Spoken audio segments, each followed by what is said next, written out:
Julien Kogebekale, élu national, membre du gouvernement et responsable politique du Komomonda, convie l'ensemble des populations notables, cadres, responsables des administrations décentralisées et déconcentrées, chefs de quartier, de religieux, femmes et jeunes à une importante concertation demain, samedi 8 septembre 2012 à 10h à la salle polyvalente de Ntoum. Compte tenu de l'ordre du jour qui sera communiqué, séance tenante, la présence de tous est vivement souhaitée.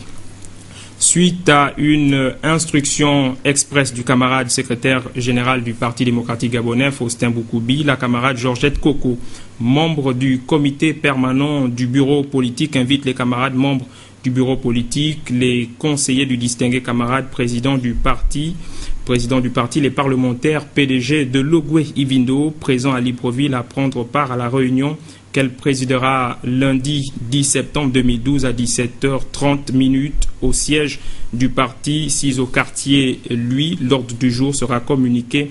Séance tenante, là-bas également, la présence de tous est vivement souhaitée. Fin de la colonie des vacances en Afrique du Sud pour les élèves gabonais ayant obtenu les meilleurs résultats aux examens de bac, de BPC et du CEP. Ils ont donc regagné Libreville au terme d'un séjour qui a duré 3 semaines. Pélagine Buirono. C'est plus d'une vingtaine de jeunes constituant la crème intellectuelle du Gabon qui ont obtenu des meilleurs résultats au bac, au BPC et au CEP sur l'ensemble du territoire national qui reviennent d'un séjour linguistique en Afrique du Sud. Une initiative de la Direction générale des loisirs qui a permis aux meilleurs élèves, tous cycles confondus, de bénéficier de ce voyage d'études. Nous avons retenu plusieurs choses, notamment les divers sites que nous avons eu à visiter en Afrique du Sud. Et ils étaient forts et riches en enseignements. Mais ce qui m'a plus marqué, c'est l'endroit où nous avons visité l'histoire de l'apartheid. Ça m'a beaucoup bouleversé. Et nous étions inscrits dans une école de langue, ABC International. Et là-bas, nous avons appris presque ce que nous apprenons ici au Gabon. Mais ce qui était essentiel là-dedans, c'est que nous avons essayé de travailler le parler.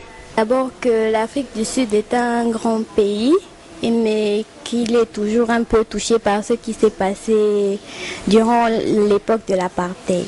J'ai retenu comment on dit des mois en anglais.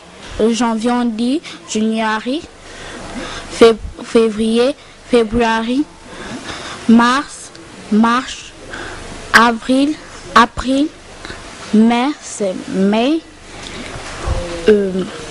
juin c'est June, juillet c'est July, août c'est August. La Direction générale des loisirs, par ce geste, veut encourager l'excellence et le goût de l'effort de la jeunesse gabonaise. Le souci pour nous d'organiser ce séjour en Afrique du Sud, c'était pour encourager les jeunes à un travail plus de profondeur, un travail plus d'assiduité, et parce que la notion d'émergence, c'est également dans le travail que les enfants doivent faire au niveau scolaire ou même sur le plan scolaire de façon globale.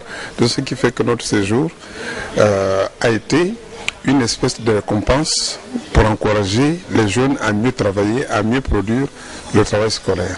Une initiative qui interpelle les jeunes à redoubler d'efforts dans leurs études afin de bénéficier de ce genre d'avantages. À retenir dans cette édition d'information, demain, lorsqu'il sera 15h, les Panthères du Gabon affrontent leurs homologues du Togo en match comptant pour les éliminatoires de la CAN 2013 en Afrique du Sud. Et pour cela, le maire de Libreville invite les populations gabonaises à se rendre massivement au stade de l'amitié sino-gabonaise pour pousser haut le 11 national. Madame, Monsieur, vous avez suivi le journal. Merci. À demain, 20h.